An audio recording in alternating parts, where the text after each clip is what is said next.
On August 6, 1945, the world changed forever. An atomic bomb was dropped on Hiroshima, Japan. The explosion was so powerful, it vaporized everything within a mile. Buildings became ash. Shadows became the only evidence people ever existed. 70,000 people died in seconds.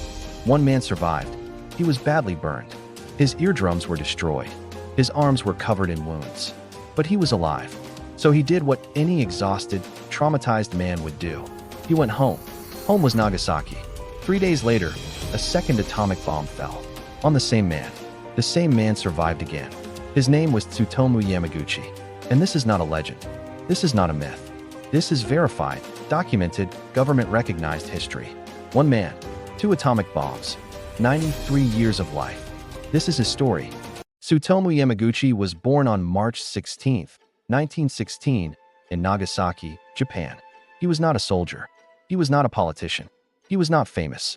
He was an engineer. He worked for Mitsubishi Heavy Industries, one of Japan's largest shipbuilding companies. He was quiet, methodical, deeply dedicated to his work. By 1945, he had a wife named Hisako, a young son, a modest home, a simple, meaningful life. He was 29 years old. That summer, his company gave him an assignment. He was to travel to Hiroshima, Japan's 8th largest city, to oversee the design of a new oil tanker. The assignment was 3 months long.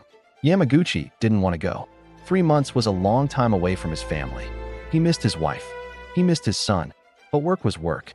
He packed his bags, said goodbye to Hisako, and boarded the train to Hiroshima. He had no idea that this simple, ordinary business trip would make him the most statistically unlikely survivor in the history of human warfare. Before we talk about the bomb, let's talk about Hiroshima, because it is important to understand what was there before it was gone. In 1945, Hiroshima was a living, breathing city. 350,000 people called it home. It had schools, temples, bridges, markets. Children walked to class in the morning. Mothers cooked breakfast. Fathers went to work. It had a river, the Oda River, that split the city into 6 islands. People called Hiroshima the city of water. It was beautiful. The military had chosen it as a target precisely because it had not yet been heavily bombed. They wanted to measure the bomb's true destructive power on an untouched city. Hiroshima was chosen to be destroyed so the world could see what destruction truly meant. On the morning of August 6th, the city woke up like any other morning. Air raid sirens had sounded earlier, but they were canceled. Only 3 planes were spotted on radar. Too few, officials thought, to be a real threat. People went back to their routines. They had no idea that one of those 3 planes was carrying a single weapon that would end 70,000 lives in less than 1 minute. Before we talk about the bomb, let's talk about Hiroshima, because it is important to understand what was there before it was gone. In 1945, Hiroshima was a living, breathing city. 350,000 people called it home. It had schools, temples, bridges, markets. Children walked to class in the morning. Mothers cooked breakfast. Fathers went to work. It had a river, the Oda River, that split the city into 6 islands.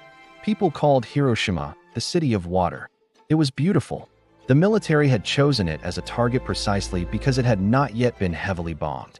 They wanted to measure the bomb's true destructive power on an untouched city. Hiroshima was chosen to be destroyed so the world could see what destruction truly meant. On the morning of August 6th, the city woke up like any other morning. Air raid sirens had sounded earlier, but they were canceled. Only 3 planes were spotted on radar. Too few, officials thought, to be a real threat. People went back to their routines.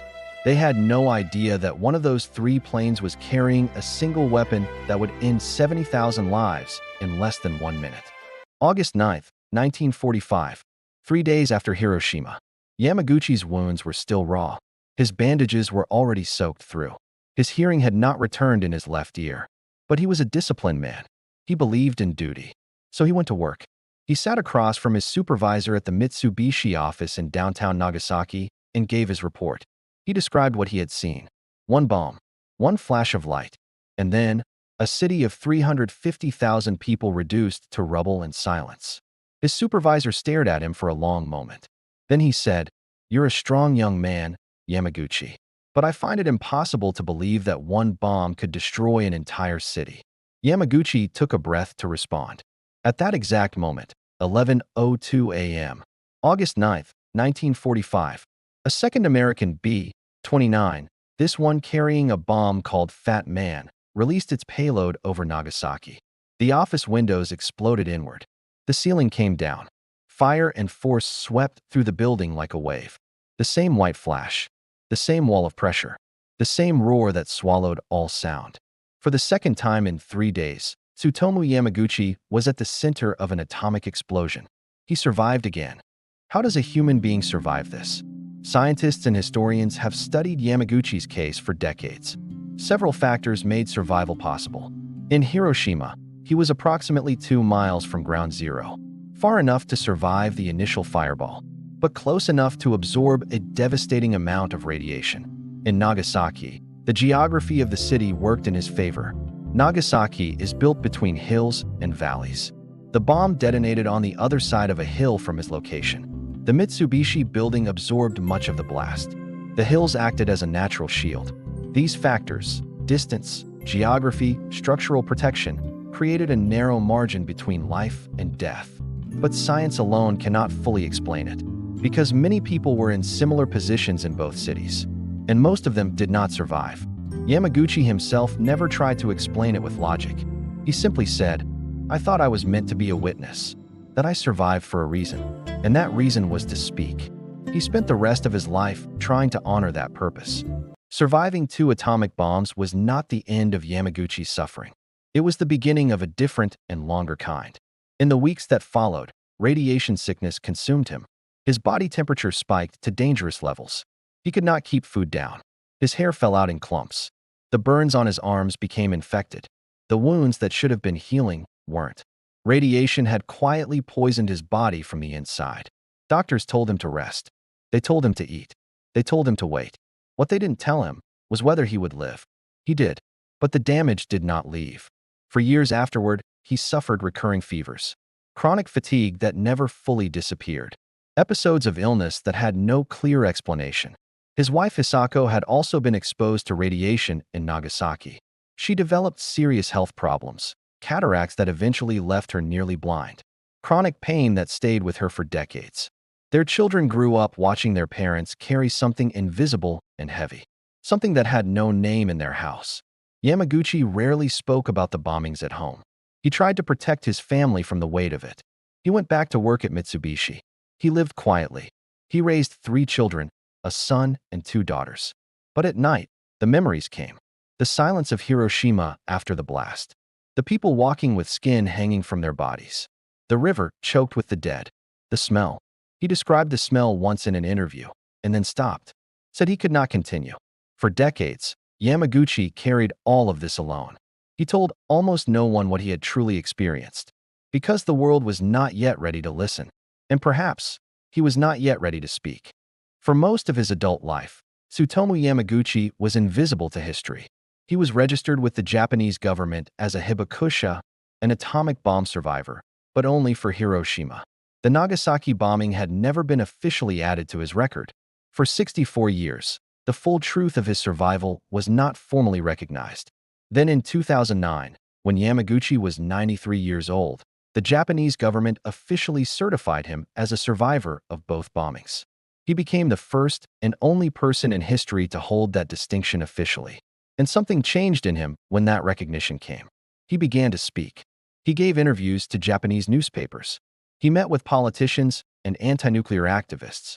He wrote about his experiences in a memoir.